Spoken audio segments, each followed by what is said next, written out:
Hello, everybody. Good morning. Today is Wednesday, March 24th, and we are on day 29 of our Module 3 in Wit and Wisdom. So close to the end.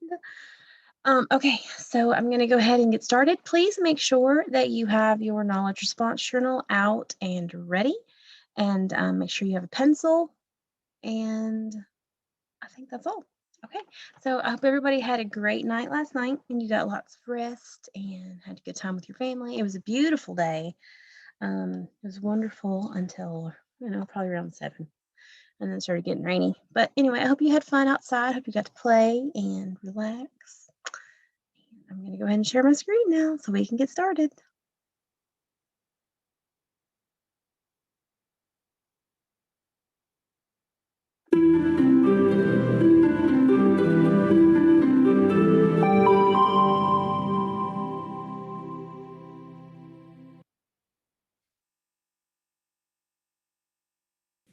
Welcome back, incredible thinkers. I'm Sue Sabella, your Great Minds teacher. Let's see what we need for today. Today we'll need Separate is Never Equal, Sylvia Mendez and her family's fight for desegregation, your journal, and a pencil. Please pause here to gather what you need and just hit play when you're ready to continue.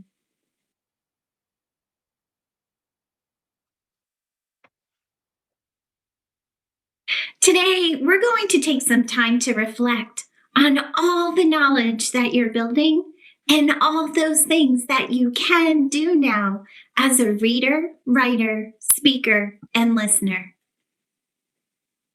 Remember, as you're reflecting today, you're going to think about all the knowledge that you've gained connected to this question: how can people respond to injustice? And also, as you reflect, you can also think specifically about the Mendez family. How did the Mendez family respond to injustice? Think about all that knowledge that you now have about the Mendez family. As you reflect today, I want you to stay focused on this text: Separate is Never Equal, Sylvia Mendez and her family's fight for desegregation. I want you to think about this question: how does this text build my knowledge of how people respond to injustice?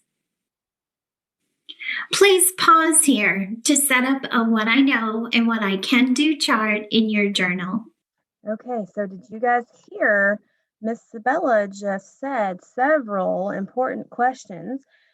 She said the focusing question. Did you hear what she said when she said, how did the Mendez family respond to injustice? And that is our medium-sized question. Remember, our big question, our essential question for this whole Module 3 has been, how do people respond to injustice?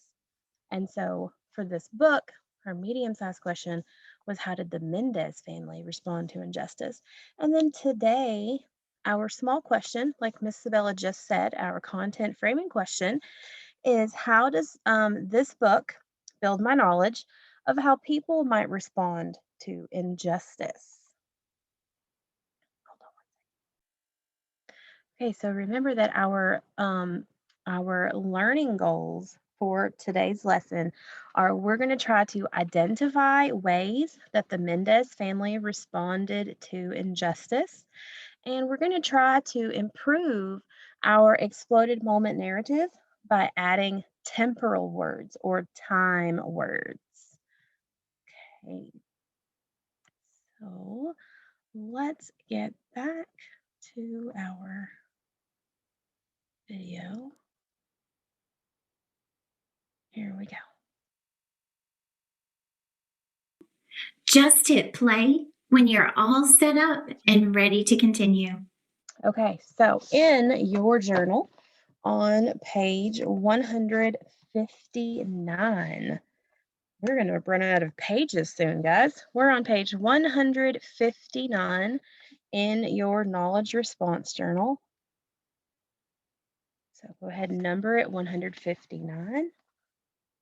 And up on the top, we're going to put today's date, 3-24. And we're going to make that T-chart that you see on the screen. What I know, what I can do.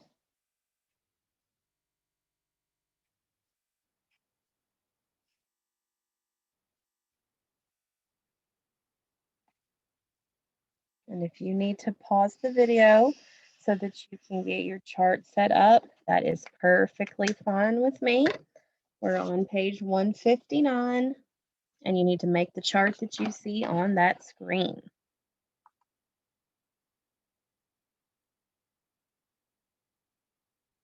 Okay, here we go. We're going to start the video.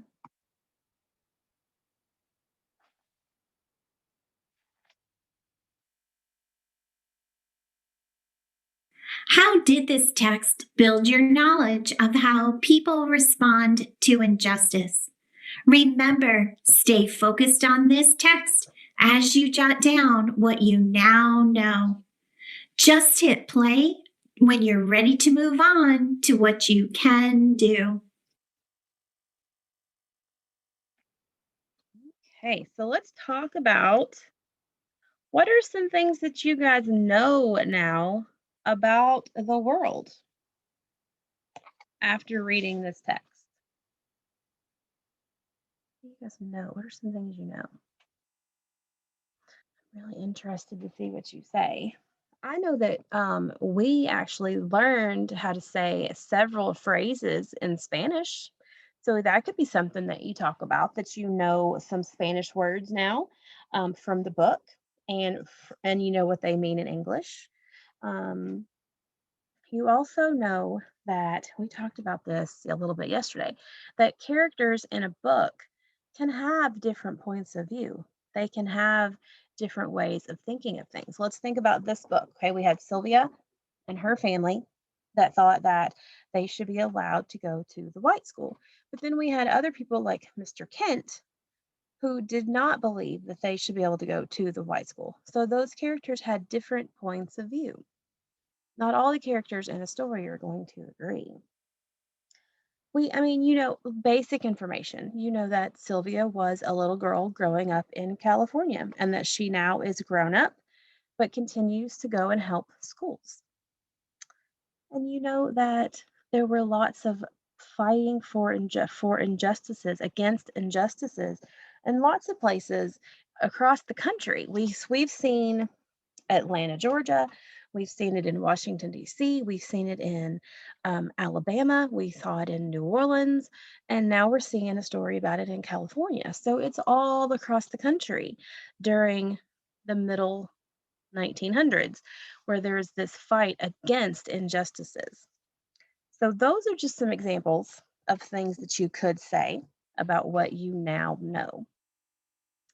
So if you need to pause the video and add some things to your chart, I would like you to go ahead and do that. I want you to have at least two things that you now know specifically related to Sylvia Mendez and this story.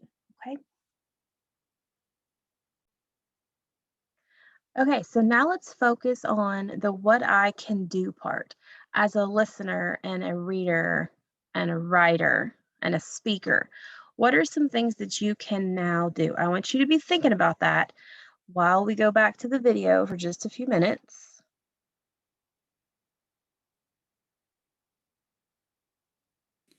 Now, I'd like you to take some time to reflect on what you can do now as a reader and a writer, also a speaker and a listener.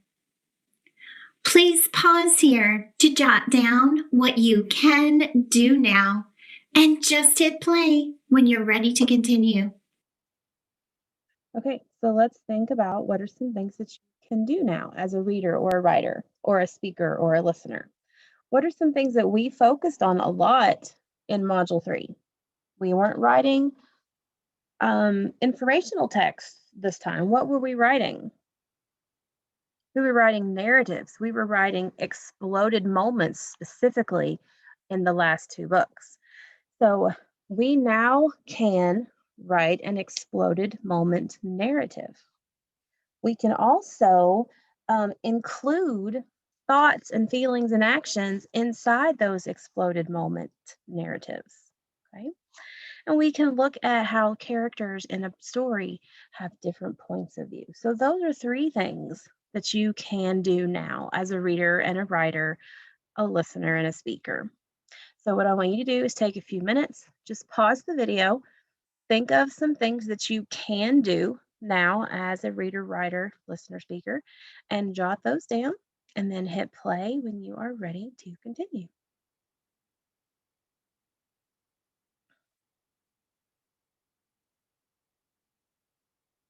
Okay, so remember you are going to take a picture of your page 159 today, and upload it for me so I can see what it is that you now know and what you can now do. And I can't wait to see what you guys wrote. All right, let's get back to our video.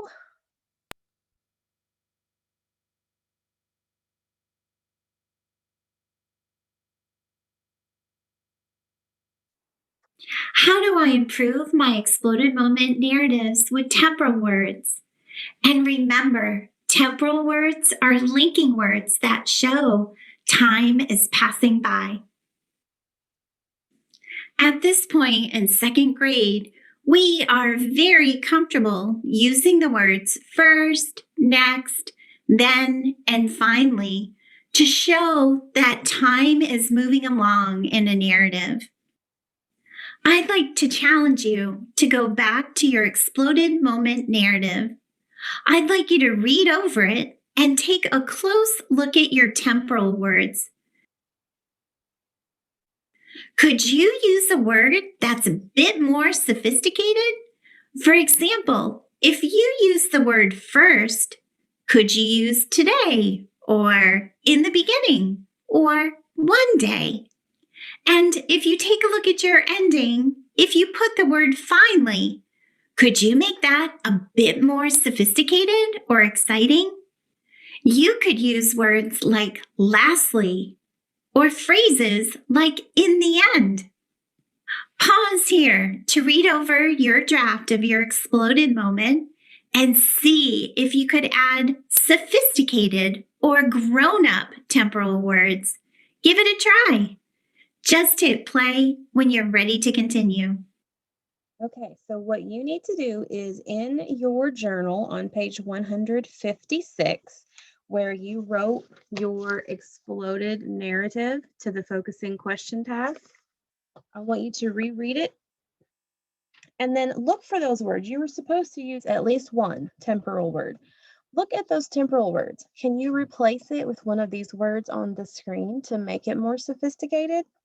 So what I want you to do is pause the video, leave the screen up so that you can see the new words, read your narrative, and decide, can you replace your temporal word or can you just add in a new temporal word into your story? And then hit play when you're ready to continue.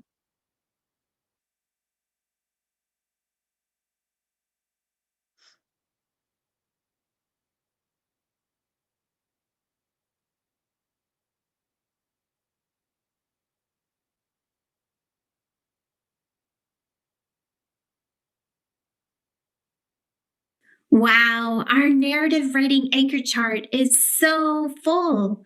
There's so much that you know how to do as a narrative writer now. How can I indicate time? Pause here to tell a learning partner or tell Jackson. Just hit play when you're ready to continue.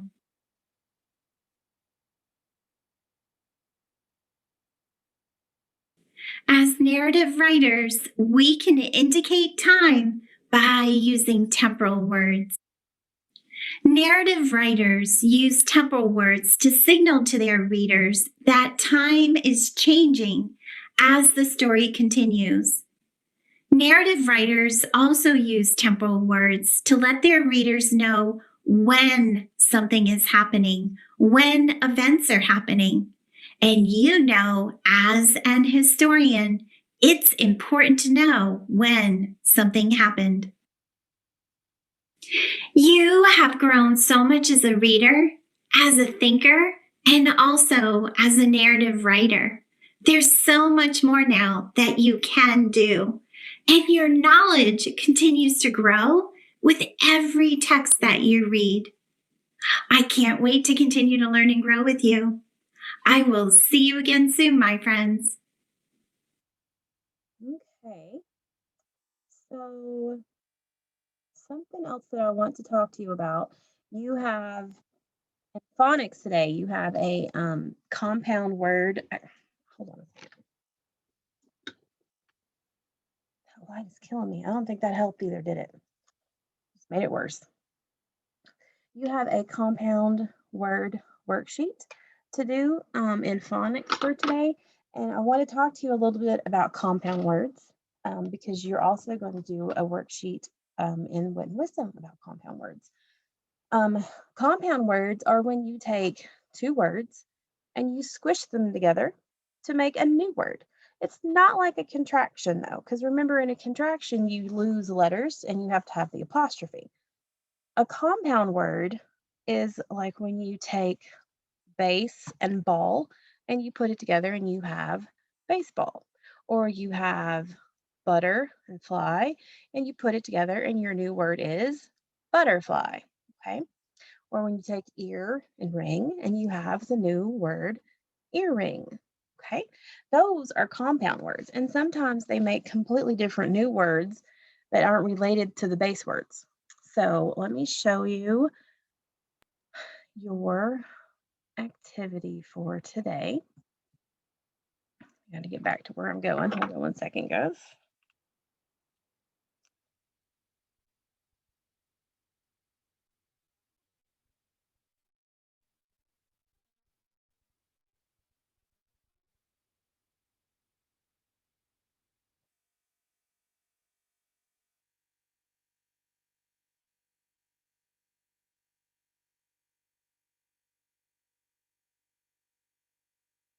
There we go. All right, so here is the worksheet on compound words, okay? And these are sentences from the book, Separate is Never Equal. The underlined word in each sentence is a compound word. What you are going to do is you are going to read each sentence and decide what does that compound word mean. So an example is, let's read the first sentence. One day, a truck driver overheard Mr. Mendez trying to convince a worker to sign his petition. Well, when I hear the word overheard, I see over and I see heard. So that I know that he has heard something over other noises. Because remember when this happened, Mr. Mendez was at a pool or a park. So I'm sure there was lots of children laughing and yelling and screaming and talking. So he heard Mr. Mendez talking over all the other noises. So he overheard Mr. Mendez. So I take those two words and I try to figure out what the meaning is related to that sentence. So what you're going to do is you're going to do the same thing with sentences 2, 3, 4, 5, and 6. You're going to look at the underlined compound word and try to figure out what that word means. And then you're going to pick one of those 6 words and you're going to come down here, you're going to tell me the word and tell me how you figured out what it meant. Okay? And then there's one more thing that I want to talk to you about, and those are prefixes. We've talked about prefixes a little bit, but not a lot. These two specific prefixes are by and try, okay? And think about the word bicycle. How many wheels are on a bicycle? What do you think the prefix by means? Maybe 2. Think about a tricycle. How many wheels are on a tricycle? Yes, 3. So what do you think the prefix try means? 3. Very good. So what I want you to do is you're going to read these sentences and you're going to tell me how many each one is, okay? So if it says something that happens bi-weekly can happen every blank weeks. How many weeks? Well, we've already said that the prefix by stands for how many? 2. Good. So you would just put the number 2 here. Something that happens tri-weekly can happen every how many weeks? 3. Good. Okay. So you're going to do these activities. And then down here on the last page, so the word lingual means that you speak that language or you speak a language, okay? Like I can only speak English, so I am monolingual. Mono means 1. Remember, bi means 2. If you are bilingual, how many languages can you speak? It means that you could speak 2 languages. And then you're going to tell me what you think trilingual means and what triangle means. Okay. So you're going to finish these, tell me how many, and all you have to do really is look at the prefix bi or tri, and then do the last 3 on the other side. Okay.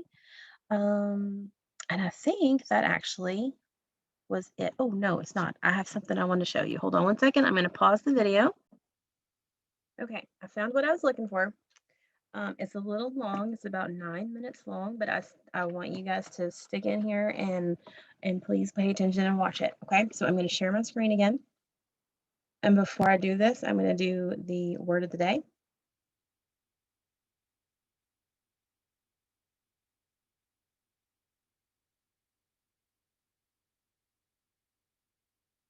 So today's word of the day is beast. A beast. Beast is the word of the day. All right, now with that being said, I'm going to make this full screen. All right, here we go.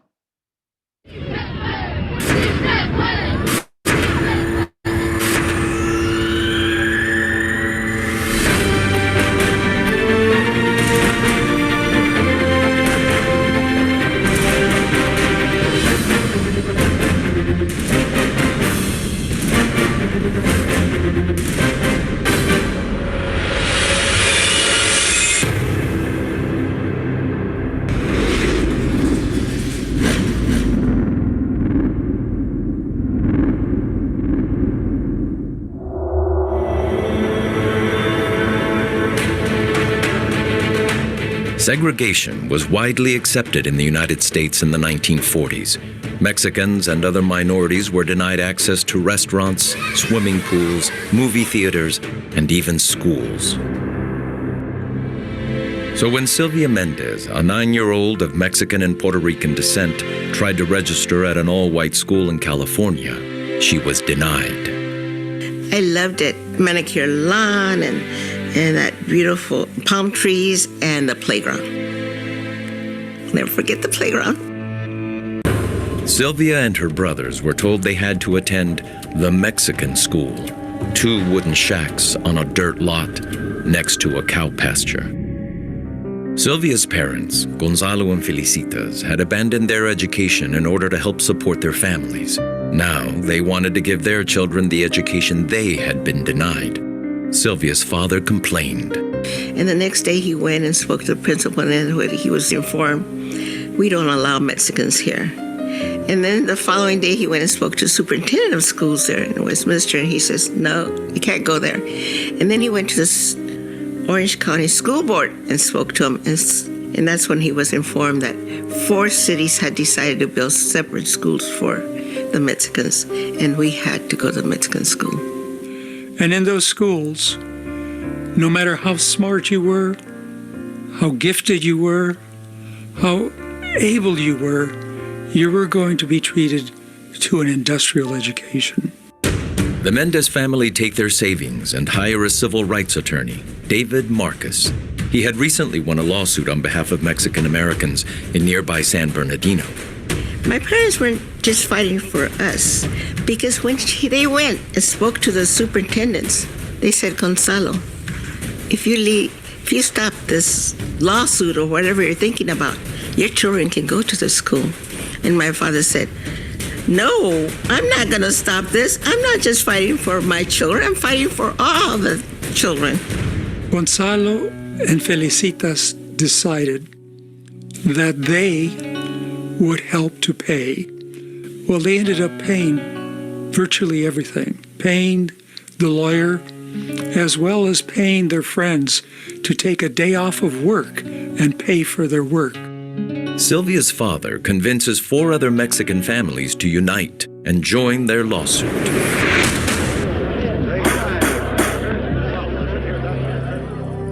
The most shocking testimony came when James L. Kent, the superintendent of the Garden Grove School District, took the stand and said he believed people of Mexican descent were intellectually, culturally, and morally inferior to European Americans.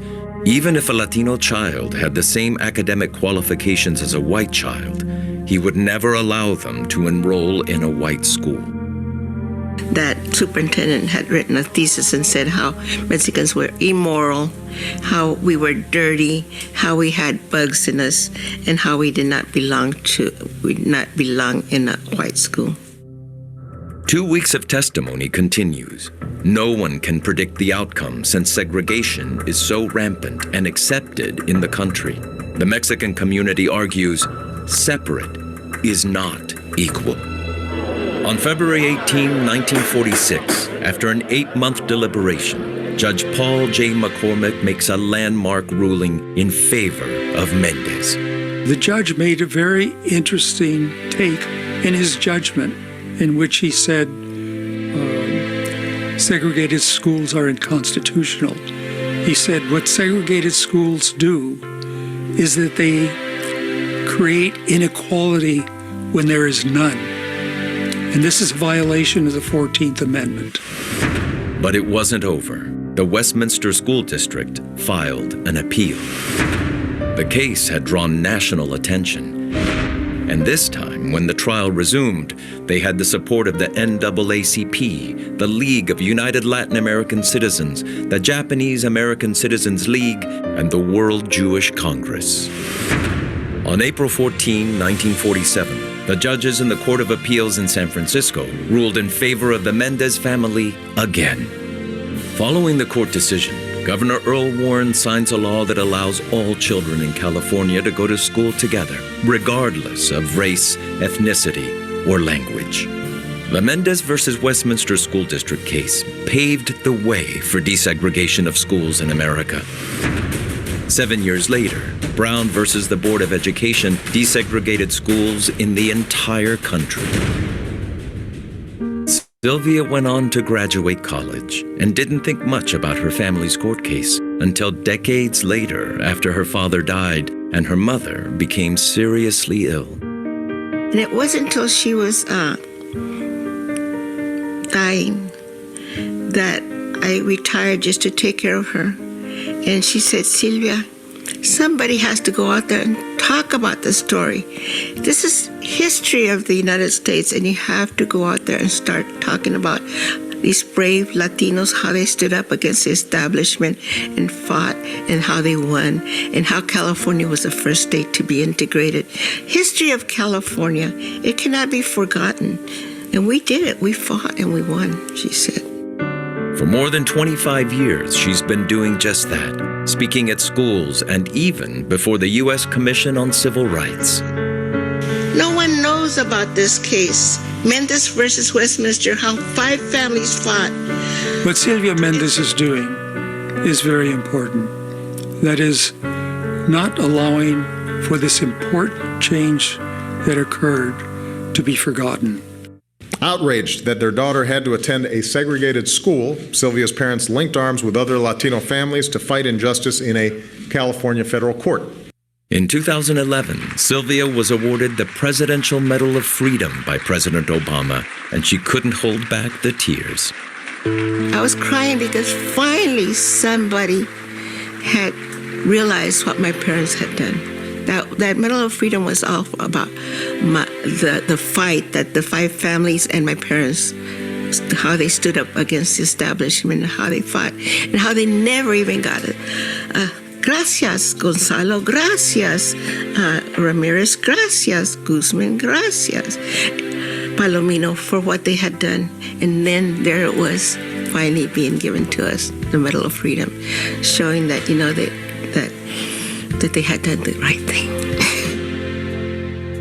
Today, there are 2 schools and a library named after Sylvia's parents, and the community of Westminster recently voted to erect a monument in their honor. We're putting together a monument of Gonzalo Mendez and just celebrating what happened, the breakthrough the community had, and the challenges we overcame, and to show the community what's possible. We can fight bigotry, we can fight injustice, we can fight anything that's coming and hurled at us. Because if we all unite, everybody will join you. And that's what I tell students. If you stand up for something that's right, people will join you and they will help you because they know what is right and we all know what is wrong.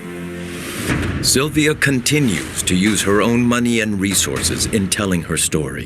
She hopes that by educating the public about her family's legal victory over 70 years ago, it will spark change for Latinos today. For Sylvia Mendez, La lucha sigue. On behalf of the Board of Directors and the staff of the United States Leadership Institute and our 36th National Conference, we salute you.